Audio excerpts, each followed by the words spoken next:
Kyrie Irving, the star of tonight's game, has sat down and joins us now live.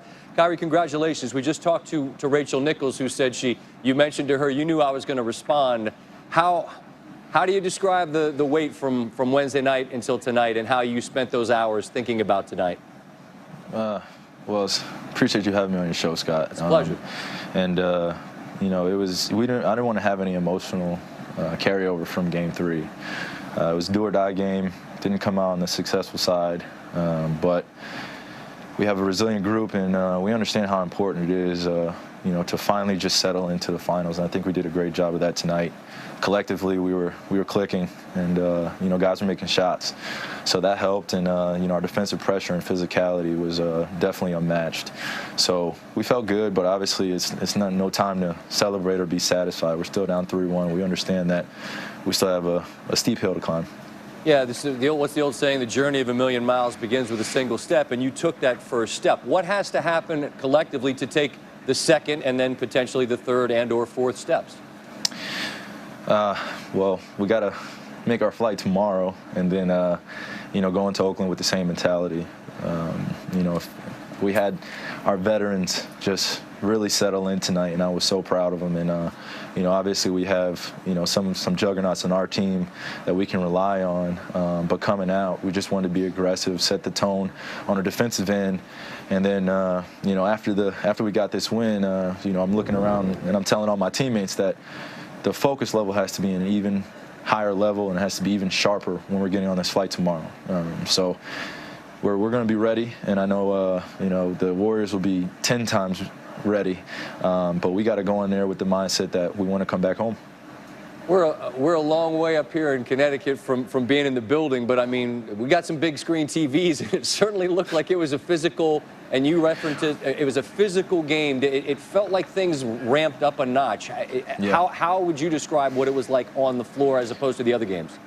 Well, when basketball is played that way, you know, obviously you don't want anyone getting hurt, but you know, there's going to be some talking out there, and we understood you know, what those guys wanted to accomplish tonight, but you know, we weren't going to allow it to happen on our home floor. You know, they were talking for the last few days about, you know, it'd be satisfying and how important it is, but it was even more important for us to get off to a good start and come home in front of our friends and get a win. So going up to Oakland, we understand it's going to be an even bigger challenge that we'll be prepared for. So all that talk and stuff, that is part of the game. It makes basketball just that much more fun and much more beautiful when it's played the right way and guys respond after that.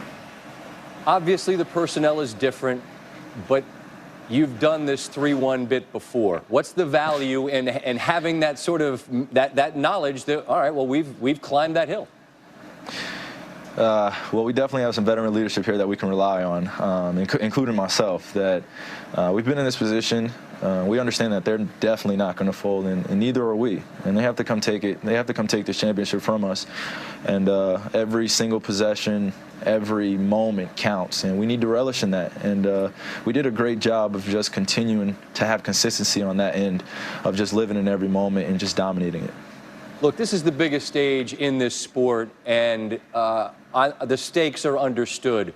But when you're out there in that moment and you're performing at this level, can you divorce yourself from what's on the line and just take the joy and the kid that you grew up wanting to do this? I mean, can you allow yourself to enjoy those moments? Personally, no. There's no time to really enjoy them. There's still a goal at hand. There's still things that we want to accomplish. There's things that we can still do better. So, you know, after the mission is completed, then there's some joy and some happiness. But until then, we need to be razor sharp, and we need to go out there with the mindset that they need to come take it from us. So we need to hit first, and the intensity that we had tonight, we need to bring it up to Oakland. Anything you feel like personally you can tidy up? I mean, I'm looking at the stat sheet, and there's nothing that's obvious. But I mean, look, you don't get to be where you are without taking a real critical lens to yourself. Anything you feel like you need to be better at? Just demanding more. That's all. Demanding more on myself, demanding more on my teammates, putting myself in a great position as well as my teammates, and dominating every possession that I can on both ends of the floor. And if we do that, then I feel really good in our place when we go up to Oakland, and then, you know, force a Game 6. All right. Just the last quick thought. Just compare for me the mood as you leave the building and get to the car and drive home tonight as opposed to Wednesday. more to go. The job isn't finished. Understood. I'm not asking you to throw yourself a party. I'm just curious what the ride home is going to be like, man. Kyrie, thanks so much for the time. I appreciate you joining me always. All right, be well. Congratulations.